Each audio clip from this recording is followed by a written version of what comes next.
I urge all commanders on the ground to make it sure get out of your comfort zone and see for themselves the deployment of our police officers and make sure and give assurance to the public, especially this coming military season, na safe ang ating mga kababayan.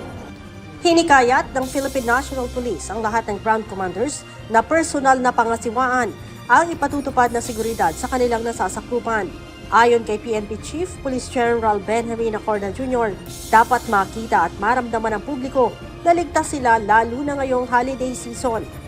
Of course, magiging busy naman ng mga malls and yung mga areas of convergence. So, I just want to make it sure na yung ating kapulisan na andyan and the proper security measures at saka inspection is being done. Some sort of emphasizing lang na dapat pag-itingin yung pagbabantay ng ating mga kapulisan sa seguridad ng ating mga kababayan. Kaugnay nito, ilalagay na ng pambansang pulisya sa full alert status ang kanilang hanay simula sa December 15, 2023. Ibig sabihin, nasa 100% ng kanilang mga tauhan ang naka-duty at bawal na mag-leave o magbakasyon. Ayon kay PNP Public Information Office Chief Police Colonel Jean Fajardo, nasa 40,000 police team ang ipapakalat para sa seguridad sa buong bansa. Bukod ito sa mga miyembro ng Armed Forces of the Philippines, Philippine Coast Guard, Metro Manila Development Authority at mga force multipliers mula sa mga local government units.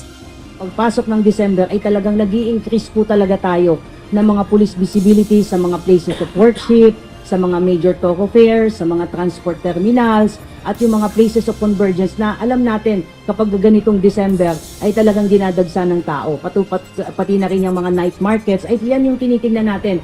Identify na natin yan for solo.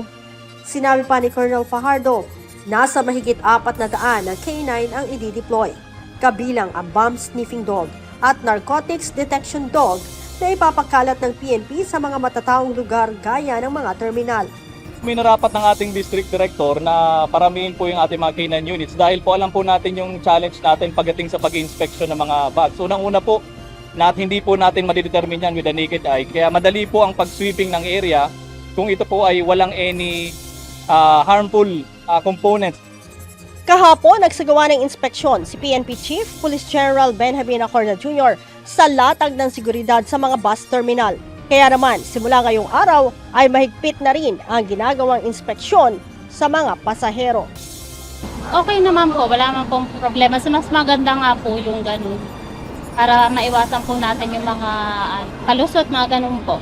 Mas okay po yung ganun. Okay nga po yung na-check nila yung na-check nila yung mga nangyayari na wala. At least safe, makalakuan na safe yung mga passenger. Panawagan ng PNP sa publiko, maging mapagmasid at agad na isumbong sa mga pulis kung may makikitang kahina-hinalang bagay o tao sa kanilang lugar. Sa kabila ng paghihigpit na ito, nilinaw naman ng PNP na wala silang natatanggap na banta sa seguridad sa holiday season. Leia Ilagan, UNTV, News and Rescue.